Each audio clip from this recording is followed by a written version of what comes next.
Hello friends, welcome to ixamBee. I am Sushil Ragade, ex manager Reserve Bank of India. NHB एक all India financial institution है। इसका notification आया हुआ है और आप सब लोग इसका प्रिपरेशन कर रहे हैं।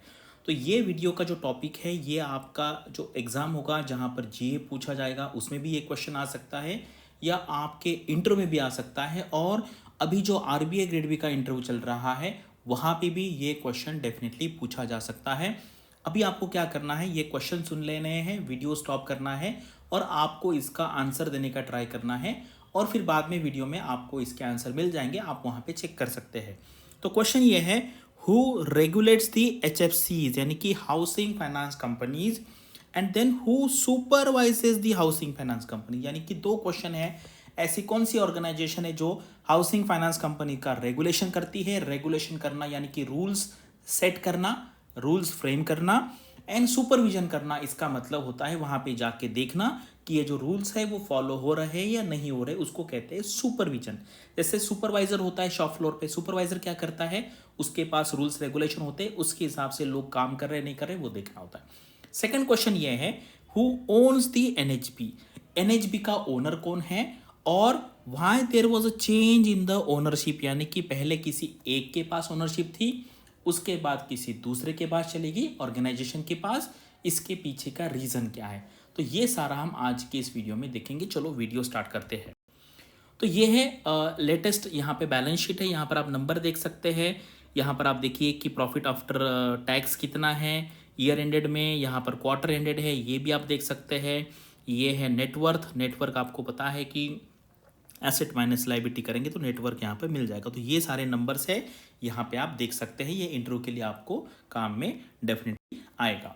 अब ये 2017-18 का एनुअल रिपोर्ट है और यहाँ पर एक टॉपिक है रेगुलेशन एंड सुपरविजन। यानी कि एनएचबी के पास हाउसिंग फाइनेंस कंपनी का रेगुलेशन का भी काम था और सुपरविजन का भी काम था।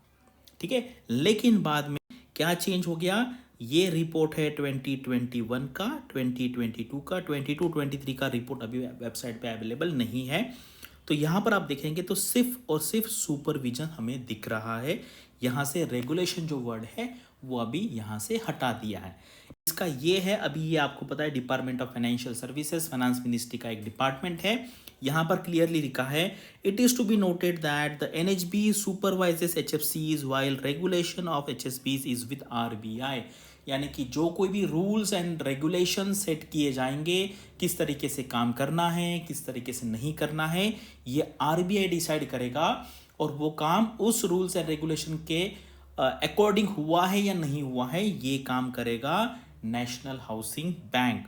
और यही रीज़न है कि पहले जो एनएचबी सेटअप हुआ था वो as a full fledge subsidiary setup हुआ था आरबीआई का। इसलिए पहले ओनरशिप जो था आरबीआई एनएचबी का, वो पूरा का पूरा आरबीआई के पास था। और वो कन्फ्लिक्ट ऑफ इंटरेस्ट हो सकता है क्योंकि एक ही ऑर्गेनाइजेशन सुपरविजन भी कर रही है, रेगुलेशन भी कर रही है। एक्चुअली ऐसा नहीं होना चाहिए। अगर आप फॉरेन कंट्री में देखेंगे तो ये अलग अलग होता है, लेकिन अभी भी अगर आप देखेंगे बैंकों का सुपरविजन और रेगुलेशन आरबीआई के पास ही है, लेकिन उन्होंने अलग अलग डिपार्टमेंट बनाए। लेकिन ये हाउसिंग फाइनेंस के लिए आरबीआई ने ये अलग रूल बनाया, गवर्नमेंट ने डिसाइड किया कि चलो रेगुलेशन जो है वो आरबीआई करेगा, सुपरविजन जो है वो एनएचबी करेगा।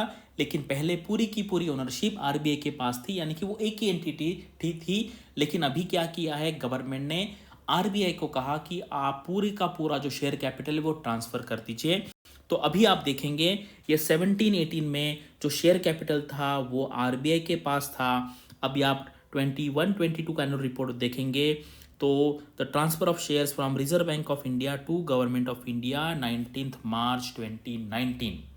यानी कि अभी कौन ओन करता है एनएचबी को, एनएचबी को ओन करता है सेंट्रल गवर्नमेंट। और ये पर्पस यही था इसका, क्योंकि आरबीआई के अंडर इसका होने का कोई ज़रूरत नहीं है, दो इंडिपेंडेंट ऑर्गेनाइजेशन होंगे।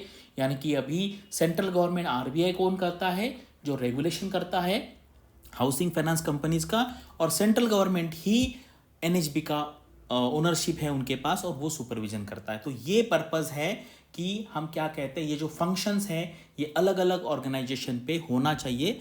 अच्छा, अगर हमें रिजल्ट चाहिए तो आगे जाके मुझे ये लगता है कि ये बैंकों का भी सुपरविजन और रेगुलेशन के लिए दो अलग अलग एंटिटी बन सकती है, क्योंकि फॉरेन में ऐसा है, और हाउसिंग फाइनेंस कंपनीज के लिए भी उन्होंने ये किया है।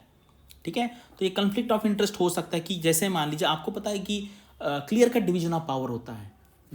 अब हमारे यहाँ पे क्या है, पार्लियामेंट है, एग्जीक्यूटिव है, जुडिशियरी, ये तीन अलग अलग ऑर्गेनाइजेशन है। तो इसलिए यहाँ पर भी गवर्नमेंट ने वो लॉजिक लगाया कि रेगुलेशन करने वाले ऑर्गेनाइजेशन अलग, सुपरविजन करने के लिए अलग, और उनका ओनरशिप है वो गवर्नमेंट के पास रहेगा। तो ये पर्पस है।